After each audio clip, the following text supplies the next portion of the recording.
Welcome to Deep Dive MH17, Episode 14, another one. Hello everyone, I'm Andy Tarnoff, the publisher of On Milwaukee, and after a bit of technical difficulty, I am joined by Jeff Wise, aviation journalist and MH370 expert, but I think we have it figured out, Jeff. By the end of this, you're going to be calling me Squadcast expert Jeff Wise, because we have done so much debugging and fooling around with settings. Oh my God. So I am really happy to be with you, Andy, because I love making this podcast with you. I love talking about MH370 for our listeners and our viewers, and I love overcoming technical hurdles, which we've had a ton of in the last. Well, you know, we're on episode 14, so probably by episode 17 or so, we're going to have all this stuff squared away. So I hope our viewers and our listeners will bear with us as we continue to do. The thing is, you know, I don't know if people can tell this by looking at this, but I'm in Milwaukee. So I'm in Wisconsin. Jeff, you're in New York City. Right.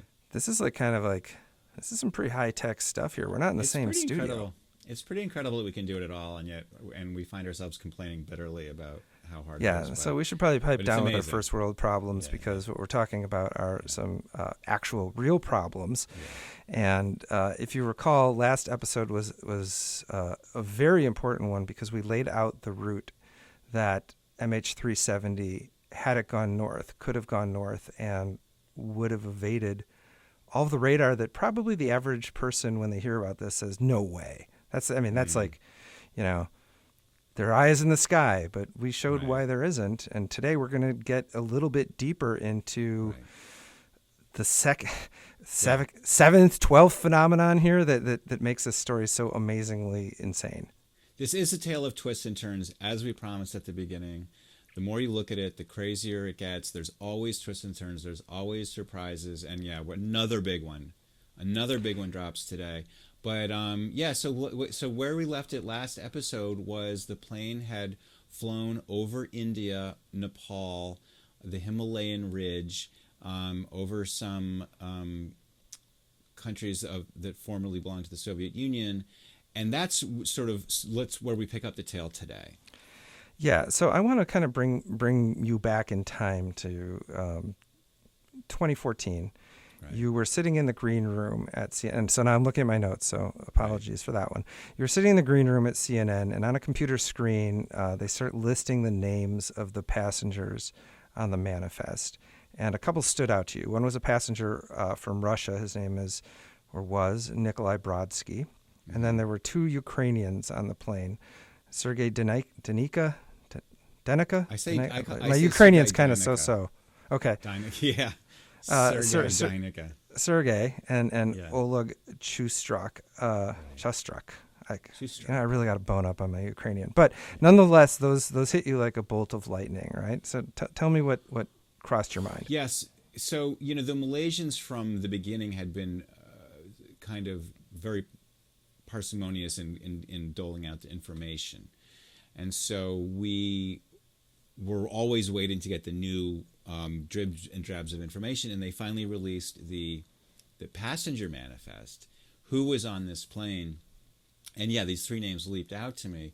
I had already been wondering, who on board this plane might have taken it, and these three Russian names. Now, I don't know how many Russians or Ukrainians typically travel on a red-eye flight from Kuala Lumpur to Beijing. I would think probably not that many. I wouldn't think so. And who are these guys? And so I wondered, who were they? Why were they on the plane? And I spent a lot of time looking into these guys. I even flew to Ukraine to do some research. Yeah, I did.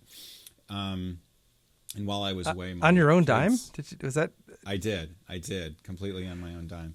Well, so if anyone's questioning whether or not you're into this thing, you flew to Ukraine, and in 2014, that was probably not the safest decision. Well, no, I didn't fly in 2014. It wasn't until quite a bit later that I. Okay, well, it still probably wasn't an extremely safe decision, but I'm glad you made it out alive. Well, I never did go to Russia. I would not go to Russia. Actually. Okay, actually, probably after this podcast, I'm glad that you're not doing that. Right. So you knew about Brodsky, right? So like this guy, there is some information out there. The Russian media had contacted his family. They interviewed him. He ran a timber company and he was a diver. Products. He was a diver. So he was kind of a MacGyver type of character. His I don't want to give away too much, but so early on, what we knew about Nikolai Brodsky was that he had a wife, and he had a son from a previous marriage, and he had this timber business, and he was an active scuba diver. Okay. And he used to dive under the ice of Lake Baikal in the winter. So kind of a tough guy, and so he seemed like a guy that was not sort of living in the shadows or anything. Like it seemed like he was who he seemed to be. He had like a public persona. He had a sort of a public persona. He was on a scuba diving trip to Bali, and he was coming back early. Right. Because either he promised his wife that he would go to dinner with her on March 8th, which is International Women's Day, right, or he had to go on a business trip to Mongolia. Yeah, there were kind of conflicting accounts about that. International Women's Day is something which I'd never heard of before MH370. Since then, it's become more of a known thing. It was sort of a socialist, like international communist. I mean, I've definitely heard of it, but I don't know if I would cut my work trip short on that one. It's not Valentine's Day, but I mean, I thought it was weird, but then people who are from Ukraine and from Russia told me that no, it's actually a big deal. It's kind of like it's a little bit like Valentine's Day. It's like it's in honor of women in general. So it's not romantic. Okay. So we should point out that this episode we're just going to kind of like we're going to touch on some of this stuff because there's a hell of a lot more detail, but I did want to ask you where Brodsky was sitting on the plane. Okay. So Brodsky was sitting in the front of the plane, like in the first class cabin. I don't think it was styled as first class. It was business class. Okay. But it was the rich people's part of the plane, the nice part of the plane. So he was, but that becomes interesting later. He was but feet away from that piece of carpet with the stairs that takes you down. That's right. Okay. That's all right. right. So now the other two guys that raised your attention, these two Ukrainians, less is known about these guys. Their relatives didn't want to talk to the media. And what we do know is that they had an online furniture company called Nika Mebel. You know, I took a semester of high school Russian, but apparently I did not. I didn't pick very much up. I can read a little Cyrillic, but obviously I'm not doing a great job on this. But we do know that Mebel or Mebel is the Russian word for furniture, and they were joint owners of this furniture factory in Odessa. It was kind of new, right? Like they weren't selling any furniture yet. There was no store. They supposedly had a factory, but I've never been able to determine where the supposed factory was. They had started this online store the previous year. Like if you went back to Internet Archives, sort of in the late 2013, you start to see this store. And before that, it raised kind of the question to me, like, okay, these guys had this company, but where were they making the furniture? How are they selling the furniture? And again, this is something we'll get into more detail later, but the fact that their relatives didn't want to talk about it, they had this sort of shady looking online store. And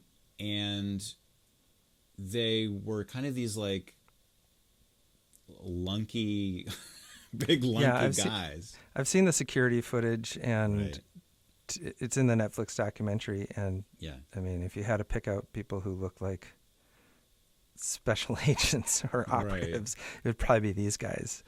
This sort of like, I think I described at one point as like the kind of guys that Liam Neeson would get into like a fist fight on an airplane with. Yeah, definitely.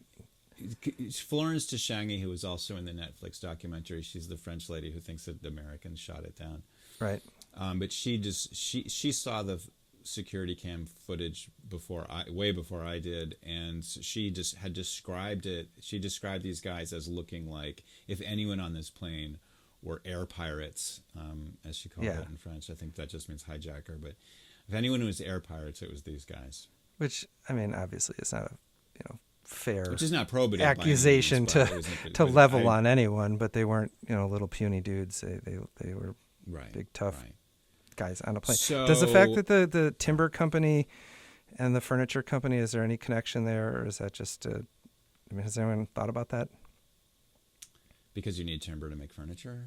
That's what I was thinking. I mean, we let's chew over that like a little bit more later. But I will say that these guys both got involved in business in the early 90s when the Soviet Union had collapsed. Everything was up for grabs. Things like timber concessions were, that had been owned by the state were now kind of seized by these.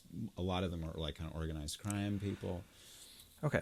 All right. So now we're into July 2014, and but I would say, yeah, go ahead. Sorry to interrupt you. That's okay. Although it's a testament to the quality of our audio connection that I can interrupt. Yeah, it's a good sign. But I wanted to say that. So I was thinking about. So last week we talked about how the plane might have actually wound up in Kazakhstan, and then so that made me really interested in the Russians on board the plane. And so I actually, by early July, had hired investigators in both Russia and Ukraine to sort of see what was going on with possibly tracking down the activities of these people who were on the plane. Can you tell me how that Ukraine, worked? I was thinking about Russia. Yeah, like just as an aside, like how do you do that? How do you do what? How do you hire investigators in Ukraine and Russia to dig up your dirt? Without getting them in trouble. Like, how'd you do that? I didn't know how to do it. I've since done it like a whole bunch of times. But my first way I did it was to call up my buddy at the New York Times, who's a muckety muck, and I said, "Can you put me in touch with an investigator in Russia?" And he put me in touch with a really excellent freelancer who did amazing work. Did you get some stuff out of it? I mean, did you learn? I got a lot out of it, yeah, which I'll be sharing later. All right, so we'll save that for later. Okay, so we're in mid-July, July 17th, and you've already got a little bit of a suspicion that maybe Russia has something to do with this. Your phone rings, and it's a producer from CNN asking if you could go on the air to talk about a Malaysia Airlines 777 that had just gone down over Ukraine, and of course you think, what? I was like, you mean the Malaysian Airlines 777 that went missing over the South China Sea? She's like, right. No, Ukraine. I'm like, what? I'm like, I'm like, Malaysian Airlines 777, Ukraine? Are you kidding me? I mean, I was like, this is ridiculous. I mean, I had suspected a connection between Malaysia, MH17 and Russia and Ukraine, because I'd already been thinking that the Russian invasion of Ukraine was the reason why they, took it to distract attention. And now you're saying that that one got shot down in Ukraine? I'm like, that's like, it's like they're rubbing our face in it. And I had sort of thought, weirdly, I was like, a lot of people at the time were like, let's solve the mystery of MH370. Right? A lot of people, the whole independent group that I think I've talked about a little bit, all of these smart people were trying to solve this mystery so they could say, I'm the person that solved the mystery of MH370, right? Yeah. It's not really what a journalist is supposed to be thinking like, but it's hard not to think like that. Right. When you've got like the world's greatest mystery that everyone in the world is thinking and talking about 24/7, right? And so I'm like, well, this is it. I mean, it's obvious what happened now. I mean, the connection between Russia, Ukraine, Malaysian Airlines 777s. I mean, it's just. I mean, that was like one of my first thoughts. One of my other early thoughts, like immediate thoughts, was, oh my God, what have I done? I've hired a person in Russia to poke around, and now they've just murdered 295 more people in cold blood. So I was like I have blood on my hands. Because if this researcher gets arrested and thrown in jail, I was thinking about like was it the Killing Fields where the New York Times photographer gets imprisoned because of the New York Times reporter? Yeah, that's a lot of pressure. That's a lot of pressure, but someone reassured you that probably was not the case, I think, right? Well, I mean, obviously the world did not immediately conclude that, oh yeah, obviously there was a connection. Yeah, Jeff Wise did it. And right. Well, I found myself going on. I was back in the CNN studio. I was back on air with, in a panel with other people, and everyone's saying, "Well, no, it's just an absolute coincidence." Well, we should talk about what happened, I guess. Yeah. Okay. So this one's actually a little bit less of a mystery, at least as I see it. Right. So I mean, at first, the element of mystery is less obvious. Right. Okay. So let's see. So this was like the sister plane of MH17, which I didn't even know there was a such thing. But what they had, Malaysia Airlines had 15 777s out of the 18,000 in the world. There are 18,000 like registered commercial aircraft that are like that can carry passengers around.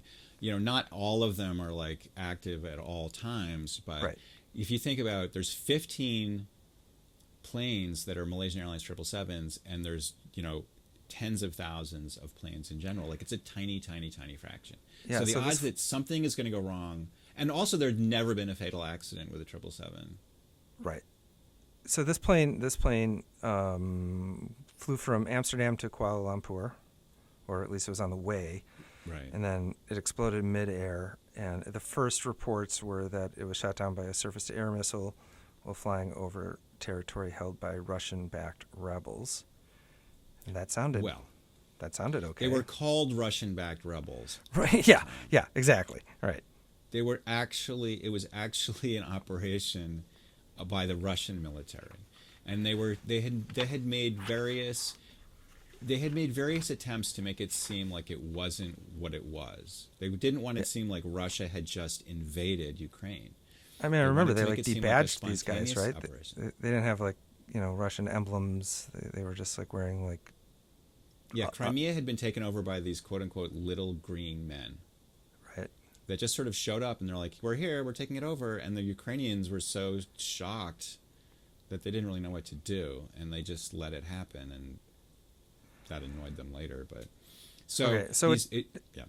it turned out it was in fact shot down by a surface-to-air missile. It was a 150-pound shrapnel-laced warhead. It tore open the airframe. I mean, these poor passengers, crew must have just flown into the slipstream and died. And Igor Gherkin, who was a GRU colonel, he and according to Reuters, he was in the active reserve.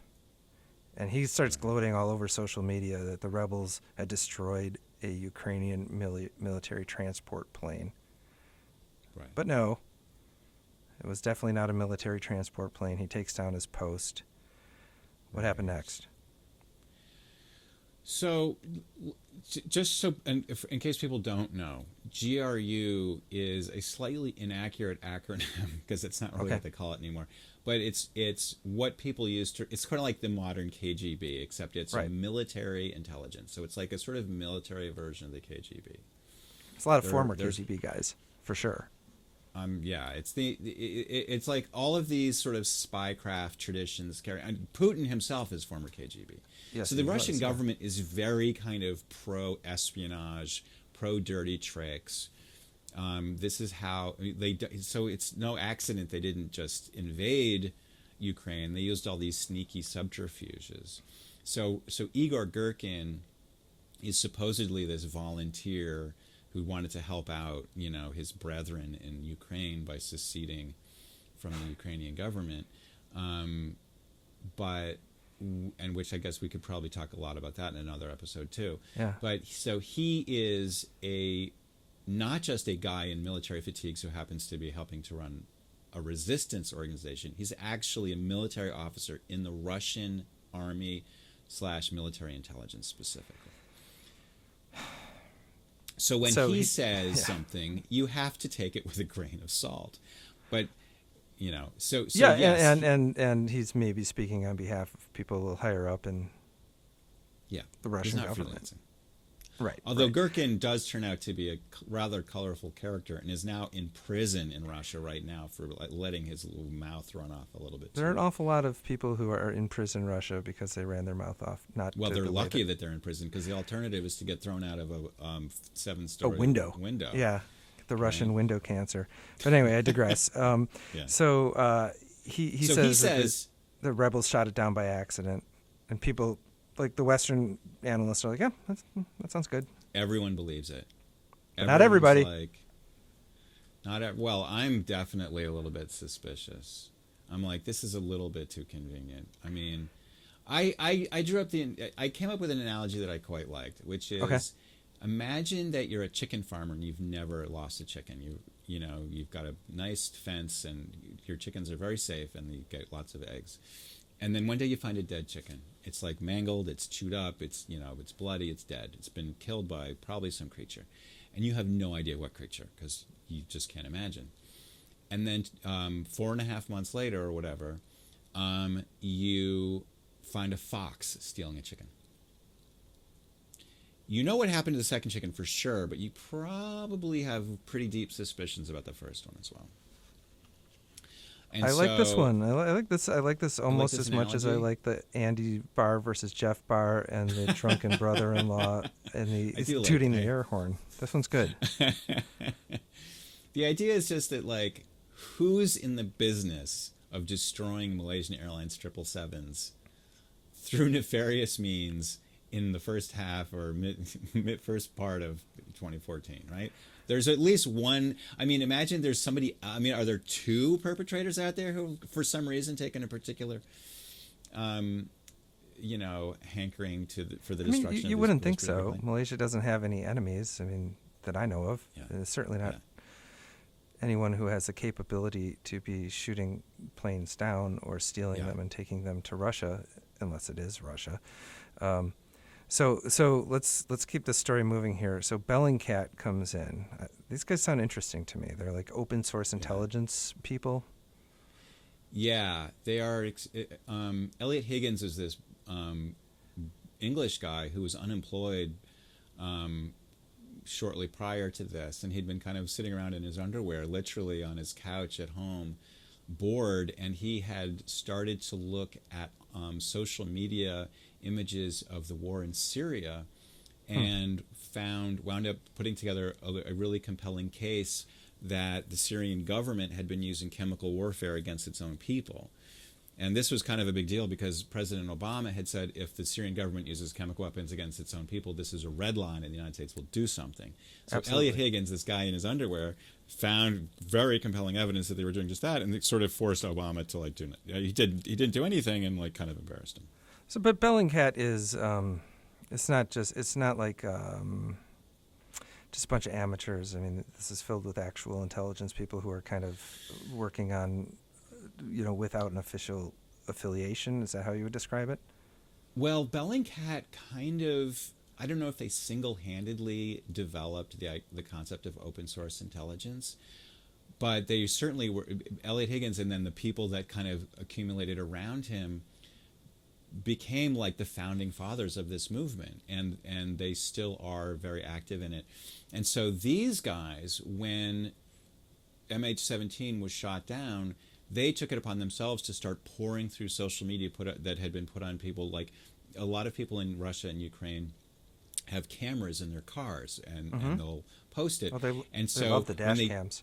Dash cams, thank you, that's the word. And so they would be somebody would be driving down the road and they would pass a tank or an armored vehicle and they would post it on social media, and these guys would collect it, and they were able to put together the movements of this particular, it was called a Buk missile launcher. This one. I don't know how much detail we need to get into on this one, but we'll blow through it really quickly because it's notable, right? So Bellingcat figures out that this is the 2nd Battalion of the 53rd Anti-Aircraft Missile Brigade, which left its base outside of Kursk in Russia, drives south to the village of Milarevo. I'm going to get skewered on my... Milarevo or something. I mean, it kind of followed a roundabout. It like gone to like Donetsk and then spent the night, and then it was delivered on a truck, and they were able to identify their particular truck, and then it was delivered to this field, and it sat in this field for several hours, just sitting there as plane after plane after plane went overhead. And then it shot down MH17. And now this particular vehicle was what's called a TELAR, and it's a transporter erector launcher. Which means it can drive around. Huh? That means it can drive around. Okay. It can drive around not well, which is why it was on a truck. But but one of the things that people noticed quite early was, well, it's not accompanied by like the radar truck that would like give it the detailed knowledge of exactly who was overhead. Interesting. And so this kind of fit into the idea that, well, no, the people that were in this vehicle fired the rocket without knowing what they were shooting at. Yeah. And so the cover story is, well, we thought there was like a Ukrainian like transport plane or something. We thought it was that.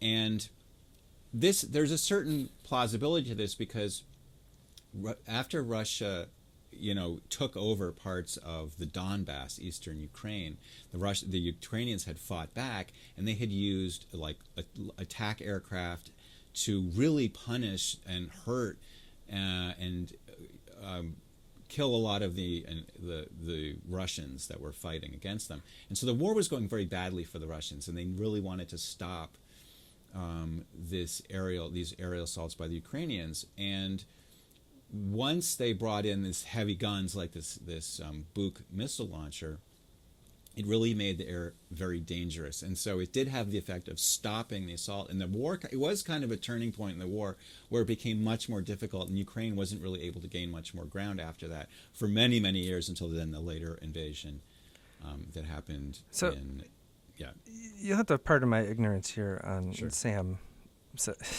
technology here, but because they didn't have the radar truck, would they have known that this was MH17? Or how could they have known that it was MH17? This, again, is one of these assumptions that people make that don't really know the details, but it sounds reasonable. And kind of like in the last episode where like a lot of people thought, well, it had to fly over all these countries, it would have definitely been seen. Well, no, actually it doesn't work like that. And this is a very related topic, which is when you're talking about air defense systems, it's not like you have a missile launcher and then a radar next to it. Okay. Modern air defense systems are like a network of sensors and a network of launchers and other assets, and it's all kind of tied together. And so you don't have to be next to a radar. There's a bunch of radars all over the place, and you are tied into the network. The network, and the network is run by high-ranking officers. This is a missile system that can shoot down planes up to like 70,000 feet, and it goes for many miles. So it's a very dangerous weapon. And one of the first things that people are taught when they are in training to operate one of these things is you don't shoot it unless your officer, your superior, tells you to shoot it. So there's like 2 lieutenants in charge of this thing, and then they can't fire it until their bosses tell it, and their boss has to tell them. So there's what's called chain of command responsibility. Right. You can't fire this missile until you're told to do it. So the idea that these were militiamen who were just kind of freelancing and sort of taking wild potshots at things in the sky is not true. This was a vehicle belonging to a regular Russian military unit. It was under orders from the GRU, military intelligence, and there's no reason to think that it was operating outside of the context of the air defense network. Well, and furthermore, furthermore, I mean, this was not a fighter plane. I mean, this was a slow-moving civilian aircraft that was on a flight path. So it was on a flight path that was transmitting a transponder code that identified it very clearly. So it wasn't moving at the speed of a military transport. It wasn't at the altitude of a military transport.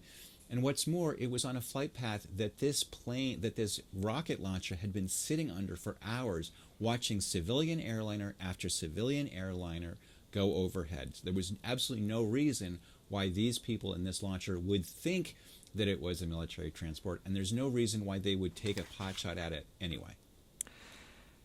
Yeah, so this is the part that I think is totally bananas. And in fact, it's so bananas, I asked you, like, is this like verified, or is this just something that you're skeptical? Because I was like, no way. All right. Yeah. The headline here from Business Insider is Obama spoke to Putin right after the Malaysia passenger plane crash in Ukraine. Right. So this is a real conversation that happened, and basically, if I'm getting this correctly, on a pre-planned call between Putin and Obama at the Kremlin's request, Putin requested the day before the shoot down of this plane. He was the guy who told President Obama that the plane was shot down. Yeah. That's how the West first found out about MH17 getting shot down.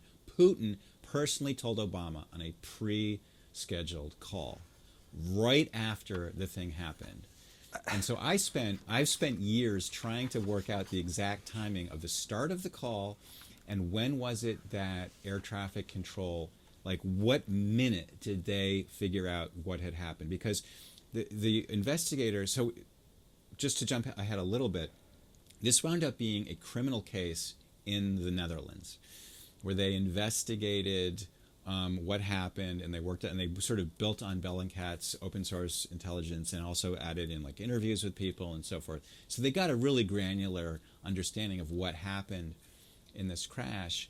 And they have transcripts of what the air traffic controllers were saying to one another, but it only goes for like the first half hour. And so I don't know what happens after that.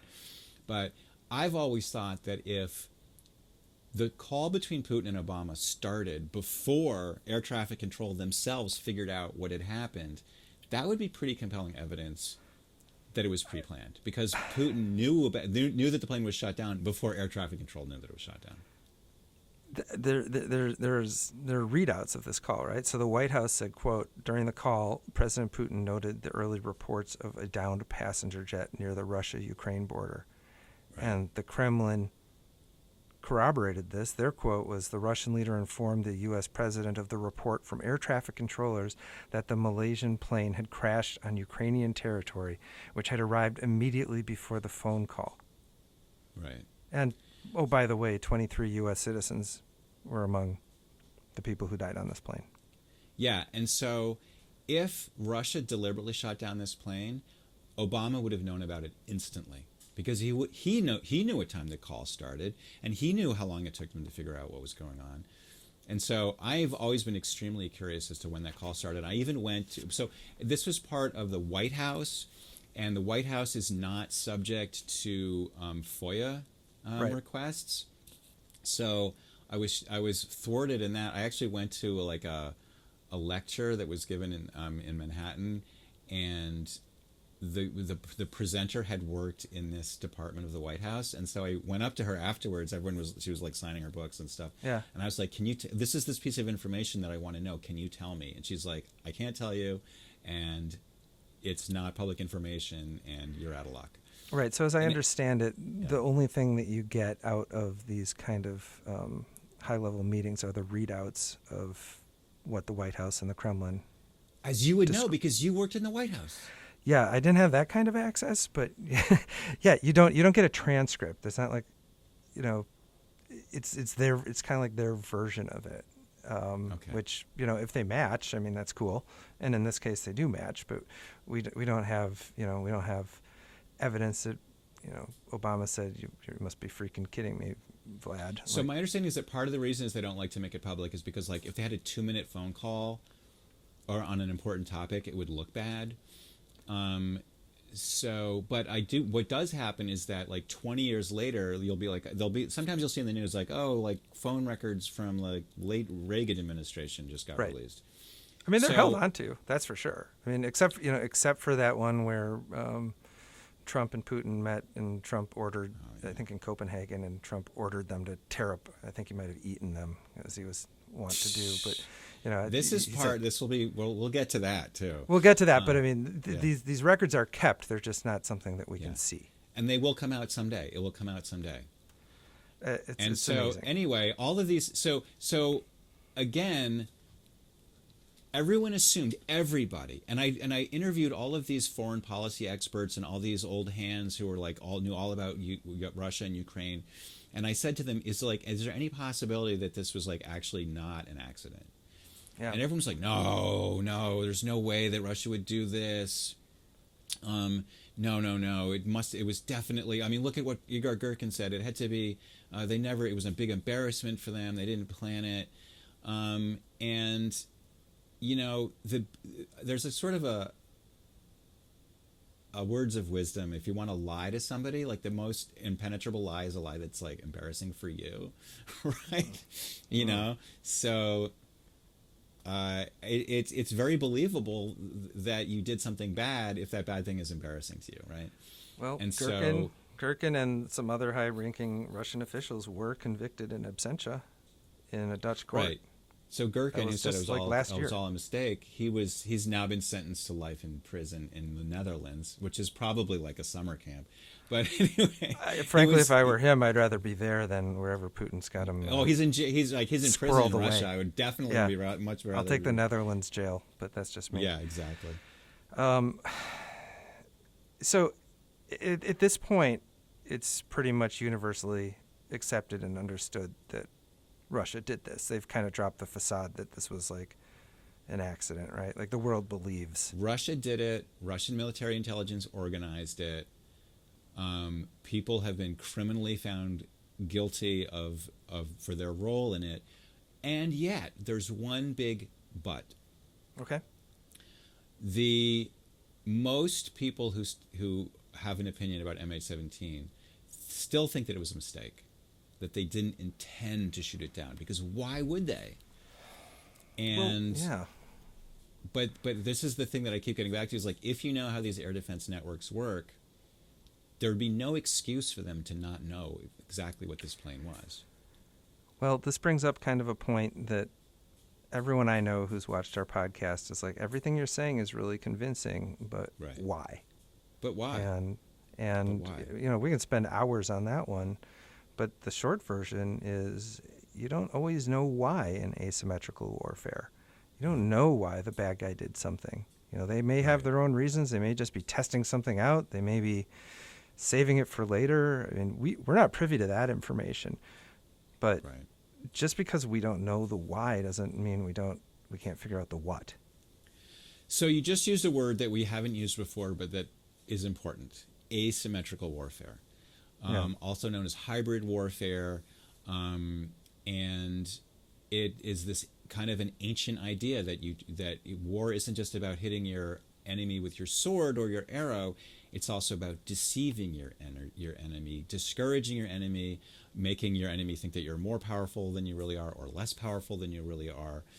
And this has a long tradition in military history. It has a very particular long history in Russian military history. But we've already talked about how Putin was using deception to create a false narrative around this war that he had started. And so he was trying to achieve his objectives, not just through strength, but also through cleverness and deception. So, and then, one of the hallmarks of hybrid warfare is that you don't always know what your enemy is up to. You don't understand what his goals are. You don't understand what his MO is, what his means and his methods are. So confusion is often an aim in itself. You want your opponent to be confused. And the fact that we are baffled by MH370, the fact that we continue to be baffled by MH17, even though it looks like a very blunt, kind of brutal thing, is all part and parcel with something we're going to see more of. So we're going to see more confusion, more nefarious skullduggery. We have now entered into kind of a new period of history, one in which clever bad actors are causing chaos for reasons that aren't always clear. Because so the short version of what you just said is when people say why, I say, well, why does Putin throw people out of windows? Why does he poison them with polonium tea? I mean, they're easier. Why does he use pointy umbrella there are easier ways to make bad guys or to make your enemies go away, but that's how this guy rolls, and that's how the former KGB rolls, because they insert confusion and fear. So anyone who would look at MH370 and say, why would Putin do that? To me, the question is, why wouldn't he do it? Yeah. And I feel like we've gone long on this one. So I just want to say one more thing on this topic, which is that one of the hallmarks of hybrid warfare is confusion, but more specifically, kind of burying the narrative in all kinds of alternative, ridiculous narratives. And so when MH17 was shot down, you had all these stories circulating that the Americans really did it, that the Ukrainians really did it, that MH17 was actually MH370, and that all the bodies that they collected had been frozen. Yeah, I remember that. And it kind of cast in a different light all of the crazy stories that were being circulated about MH370. There was actually, I remember, a Ukrainian-linked company at the time that was saying, "Oh, we have pictures of it in Australia or something," and there were, to this day, every documentary, except for I thought the Netflix documentary, every documentary for years and years was like, oh, there's 12 different theories and they're all conspiracy theories and like nothing. There's a great book by a guy named Peter Pomerantsev who was in media in Russia, is also educated in the West. And the name of the book is Nothing is True and Everything is Possible. And this is the kind of mindset that an autocracy puts its people into, where there's all these crazy rumors. You can't believe anything that anybody says. And you can also believe any wild rumor because it's just, the ground underneath your feet has turned to mush. So maybe we should have called this episode #gaslighting, but maybe that'll be the next one. I don't know. Yeah. Well, there's time. There's a lot more of that. All right, so let's do the perfunctory stuff. Okay. So the podcast. Okay, so we're on episode 14. Right. There's so much more to go. People say, "How many episodes are you going to do?" I'm like, "Well, when we're done, we'll be done." So there's it's like when you climb up a mountain, like you think the top is just ahead of you, and then it keeps receding. Yeah, it's a very tall mountain. But it's gaining traction for sure. It's on all the platforms. If you're listening in audio, it's on Apple Podcasts, it's on Spotify, it's on Amazon Music, it's on everywhere that an RSS feed can put it. If you're watching it on video, it's on YouTube, it's on Facebook. So there's lots and lots of ways to consume this. Also, there's our website, deepdivemh370.com, where we have a lively conversation going on with a bunch of people who have really good ideas. And great place to post questions or make comments or requests. And you can also, in the YouTube, you can actually comment and make questions there too. We love to hear from you. Yeah, I'll tell you right now that we're still not going to spend a whole lot of time talking about UFOs, which to the chagrin of some people, because I feel like we've already done it. I think I'm going to go on a UFO podcast, though. I'm like in you're going to do it? January, I'm going to go on one of these YouTube podcasts. All right, good luck to you on that one. Thanks. Because I would not really want to be on that. But yeah, this is where you're supposed to like and subscribe and tell us what you think about this, because the more people who participate, the bigger this grows. And more importantly, this is driving a conversation. Our podcast may not give all of the answers and find the solution to what happened, but it could very well restart the conversation with the people who can find some closure on this. So we think we're doing some important work. And by the way, I think it's pretty entertaining and interesting and tragic, and I think the most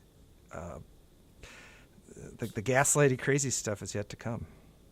Well, yeah, we've had a lot, and there's more. It's a big barrel. So, okay, we'll be back at you next week, and every Thursday. I hope this one made sense. How did we do on the time on this one? Oh, that's a long one. Okay, apologies for that.